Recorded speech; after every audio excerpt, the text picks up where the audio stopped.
Bonjour et bienvenue à toutes et à tous sur ce podcast de Logofig Menuiserie. Aujourd'hui, nous allons parler du sol de pergola. Comment choisir son sol de pergola? Alors, choisir le bon type de revêtement de sol de pergola, c'est essentiel si vous souhaitez créer une bonne atmosphère, une atmosphère harmonieuse dans cet espace qui est privilégié, hein. Bien évidemment, il faut une surface sûre et durable qui peut résister à toutes les conditions météorologiques. Mais il faut également songer à l'accord entre la pergola et son support. En fait, selon votre environnement extérieur, par exemple ici c'est sur les côtes bretonnes, les solutions diffèrent parfois. Donc je vais tout vous expliquer. Alors, on va déjà voir les critères techniques pour choisir le sol de pergola. Alors, avant de choisir votre sol, il faut d'abord, ce qu'on dit, écouter ce que votre terrain a à dire. Alors oui, la phrase est un petit peu pompeuse, mais chaque sol a ses caractéristiques. Et il est essentiel d'en tenir compte pour que votre pergola repose sur une base solide et durable. Alors comment faire? Sur les terrains de bord de mer, par exemple, ça peut être un peu sableux ou rocailleux, et ces terrains nécessitent souvent une préparation spécifique pour garantir que votre sol de pergola ne bouge pas avec le temps.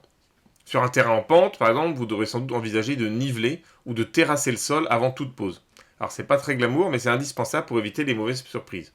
Alors concrètement, qu'est-ce que vous devez faire?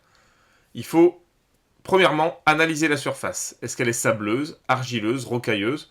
Est-ce que la terre retient l'eau? Deuxièmement, préparer le sol. Si nécessaire, pensez à faire appel à un professionnel pour niveler ou drainer la zone. Pensez à poser des drains s'il le faut. Et ensuite, troisième point, choisissez un sol adapté.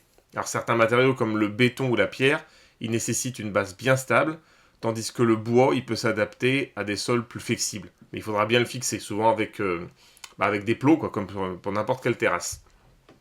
En bref, avant de poser un super sol en bois exotique, assurez-vous que le terrain est prêt à l'accueillir. Ça vous évitera bien des tracas à long terme. Vous allez ensuite réfléchir aux contraintes climatiques. Alors, sur quel que soit votre lieu d'habitation, mais nous ici sur le littoral costa-armoricain, avec les brises marines, les averses soudaines et parfois quelques tempêtes, plusieurs tempêtes l'hiver, il est essentiel de choisir un sol qui est capable de tenir bon face aux intempéries. Alors, ce choix est donc prendre en compte ces variations climatiques. Quand il y a un beau matin d'hiver en train de marcher sur un sol glissant après une bonne pluie, c'est pas très agréable. C'est là qu'un sol antidérapant, il prend tout son sens. Que vous optiez ensuite pour un sol en béton gravillonné ou en pierre, veillez à choisir un revêtement qui ne deviendra pas une patinoire dès que l'humidité s'installe. Je suis sûr que ça vous est déjà arrivé, même sur des terrasses en bois qui deviennent glissantes quand il y a une légère fine pellicule de verdure qui s'installe dessus, et c'est pareil pour un peu tous les sols. Donc pensez vraiment avoir ce sol antidérapant selon l'exposition de la pergola. Alors faut pas oublier non plus le soleil. Certains sols peuvent devenir brûlants sous les rayons directs, et ça rend votre espace extérieur peu accueillant en fait. Le bois par exemple, il garde une température agréable, même sous une pergola en plein été. Le béton ou la pierre en revanche peuvent devenir très chaud et inconfortable. Et le bois d'ailleurs, nous avons fait un autre podcast d'ailleurs sur les terrasses bois au composite, et justement le composite lui va chauffer également. Alors quel matériau résiste le mieux? Le bois traité, il est agréable au toucher, et même par temps chaud, et il est naturellement antidérapant. Alors naturellement antidérapant, c'est ce qui est officiel, mais c'est vrai qu'avec le temps, il peut devenir légèrement dérapant, mais naturellement il l'est. La pierre naturelle, elle est très résistante aux intempéries, mais elle peut devenir un peu glissante si elle n'est pas traitée. Donc il faudra peut-être la nettoyer de temps en temps. Et le béton, qui est parfaitement adapté au climat pluvieux, à condition d'être antidérapant. Voilà, donc sinon, on va parler de la durabilité et de l'entretien du sol de pergola. C'est souvent un aspect qui est négligé, mais choisir le sol de pergola parfait, c'est pas seulement une question d'esthétique ou de résistance au climat. C'est aussi une question de longévité. Personne n'a envie de passer ses week-ends à réparer ou entretenir un sol qui s'abîme trop rapidement. Il est donc essentiel de penser au long terme. Prenons l'exemple du bois. Alors oui, c'est beau, chaleureux, et c'est agréable sous les pieds, comme je l'ai dit. Mais il faut aussi accepter qu'un sol en bois, il demande un entretien régulier. Huilage, lasurage, nettoyage. Si vous choisissez du bois, il faudra prévoir un peu de temps pour l'entretenir. En revanche, un sol en béton ou en pierre nécessitera beaucoup moins d'attention. Il suffit d'un bon coup de balai et de temps en temps un jet d'eau et un coup de brosse pour lui redonner toute sa splendeur. Maintenant, parlons chiffres. que c'est bien beau de poser un sol magnifique, mais qu'en est-il du budget sur le long terme? Alors, un sol en béton, ça peut sembler plus cher à l'installation, mais sa durabilité et son faible entretien rendent plus économique sur la durée.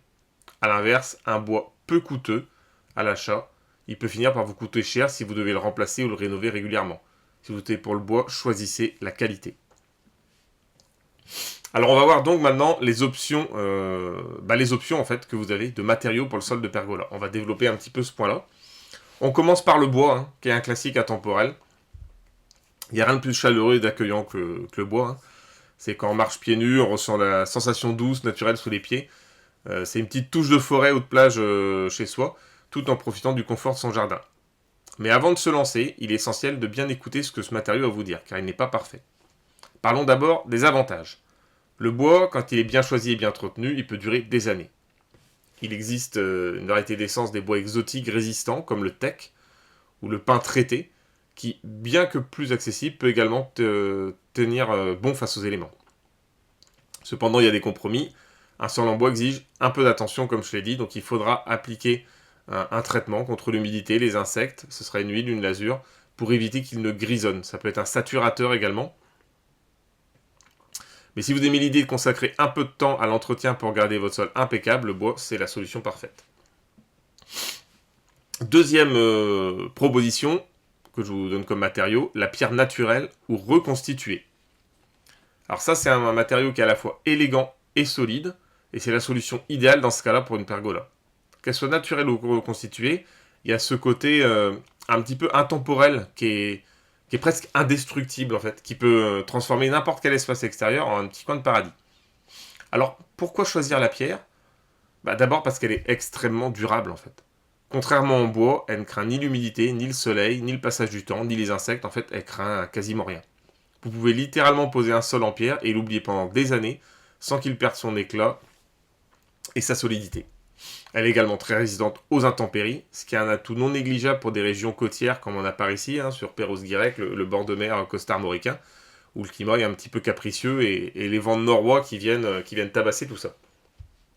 La pierre, c'est aussi une question d'esthétique. Vous avez le choix entre plusieurs types de finitions, ardoise pour un look moderne, travertin pour une touche méditerranéenne, ou encore du granit pour un style plus traditionnel. Comme on a ici, nous on a le granit rose en Bretagne, c'est quelque chose de très apprécié. En revanche, le petit bémol, ou le gros bémol, c'est le coût. Poser un sol en pierre nécessite souvent un budget plus important, tant que ce soit pour le matériau que la main d'œuvre, parce que tout le monde n'est pas capable de poser des sols en pierre. Mais si vous recherchez la tranquillité d'esprit et un investissement sur le long terme, c'est indéniablement un excellent choix. Autre option, troisième qu'on va voir dans ce podcast, c'est le béton décoratif. Alors, il a longtemps été associé à l'industrie, le béton, et aux surfaces fonctionnelles. Mais en fait, ces dernières années, depuis plus de 10 ans, il a su se réinventer. Aujourd'hui, le béton décoratif, c'est devenu un incontournable pour ceux qui recherchent un sol moderne, personnalisable et très résistant. Il présente plusieurs avantages. Premièrement, il est extrêmement résistant. Vous n'aurez pas à vous soucier d'intempéries, c'est un peu comme pour la pierre. C'est même mieux, c'est qu'au niveau des taches même, il n'y aura pas de problème, ou des rayures. Il est aussi antidérapant si vous choisissez un fini gravillonné ou un béton désactivé, ce qui est parfait pour des zones où l'humidité est fréquente. Mais le vrai atout du béton, c'est sa personnalisation. Contrairement à la pierre ou au bois, vous pouvez créer des effets de texture et des motifs uniques, en imitant même d'autres matériaux comme le bois ou la pierre, tout en profitant de la solidité du béton. Vous pouvez aussi choisir une variété de finitions, poli, gravillonné, imprimé. Les possibilités en fait sont infinies. Le seul point à garder en tête est que le béton peut devenir assez chaud en été, surtout sous une pergola en plein soleil. Mais si vous aimez l'esthétique moderne et que vous recherchez une solution durable, c'est un choix judicieux. Alors maintenant que je vais présenter les différents matériaux possibles, on va voir comment harmoniser le sol de votre pergola avec l'esthétique de votre maison et de votre jardin. Alors déjà, il est essentiel de prendre en compte le style global de votre maison. Pourquoi ? Parce que la cohérence visuelle entre l'intérieur et l'extérieur peut véritablement sublimer votre espace. Imaginez-vous dans un joli pavillon à Lannion ou Trébordin, par chez nous, ou si vous habitez dans le sud ou ailleurs, avec une maison en granit rose pour nous, vous ne voudriez pas casser cette harmonie en optant avec un sol en béton ultra moderne. C'est là que l'écoute et l'observation vont devenir vos meilleurs alliés. Le style architectural de votre maison vous donne déjà de nombreuses pistes. Une maison traditionnelle avec des touches de bois se mariera parfaitement avec un sol en bois pour la pergola. A l'inverse, si vous viviez dans une maison moderne, un sol en béton lissé ou en pierre naturelle peut apporter une touche de raffinement tout en respectant le style épuré. Prenez donc un moment de vous poser et observez votre maison. Est-elle classique, rustique, contemporaine? Quels sont les matériaux dominants? Et en fait, en répondant à ces questions, vous assurez que le sol que vous choisissez viendra compléter et non contredire l'esthétique de votre demeure. Alors bien sûr, il n'y a pas de règle préétablie. Vous êtes tout à fait libre de choisir un sol de pergola en béton alors que vous avez une longère en pierre. C'est pas un problème, mais pensez bien à ça. Ne vous lancez pas comme ça et demandez conseil. Ensuite, il y a l'importance de l'harmonie de votre sol de pergola avec le jardin. Votre structure sera au cœur de votre jardin, enfin votre pergola. Elle peut être très bien adossée ou autoportée, c'est-à-dire collée à la maison ou n'importe où dans votre jardin. Dans tous les cas, il est important d'établir une harmonie entre ce sol de pergola et les éléments naturels qui l'entourent. Le choix d'un sol en bois avec ses tons chaleureux naturels pour venir souligner une ambiance déjà végétale, tout en offrant un espace de détente parfaitement intégré dans la nature. Le secret ici, c'est encore l'écoute de votre jardin. Observez les couleurs dominantes. Si votre jardin est principalement composé de tons verts et de plantes luxuriantes, un sol en pierre naturelle avec ses nuances douces et organiques pourrait être le choix idéal. Si au contraire vous avez un jardin plus épuré, avec des lignes minimalistes et des végétaux structurés, un sol en béton lissé ou en résine apportera une touche moderne qui viendra sublimer l'ensemble. Et surtout, ne sous-estimez pas la manière dont le sol interagit avec la lumière naturelle. En bord de mer, avec le reflet de la mer et du ciel, un sol clair en pierre pourrait refléter la lumière de manière subtile, créant une ambiance relaxante, presque méditative. Tandis qu'un sol plus foncé, comme un bois exotique, va apporter un contraste intéressant, tout en gardant une certaine chaleur. Et le dernier point que je veux voir avec vous là-dessus, pour l'harmonie, sont les couleurs et les textures à choisir, pour un espace extérieur qui soit justement harmonieux. Ça va être la touche finale qui fera la différence dans l'harmonie de votre espace extérieur. Alors, vous voyez, pensez à cela comme à la dernière pièce d'un puzzle en fait. C'est une décision qui doit combiner vos goûts personnels avec les contraintes de votre environnement.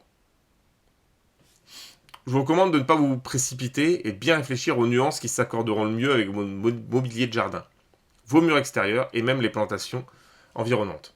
Si vous préférez des ambiances douces et apaisantes, optez pour des teintes neutres et naturelles comme le beige, le gris clair ou le taupe. Ces couleurs, elles se fondent parfaitement dans la nature, ça crée une atmosphère reposante.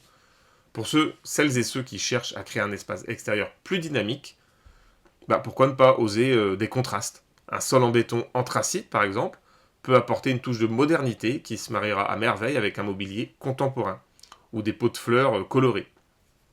La texture joue également un rôle.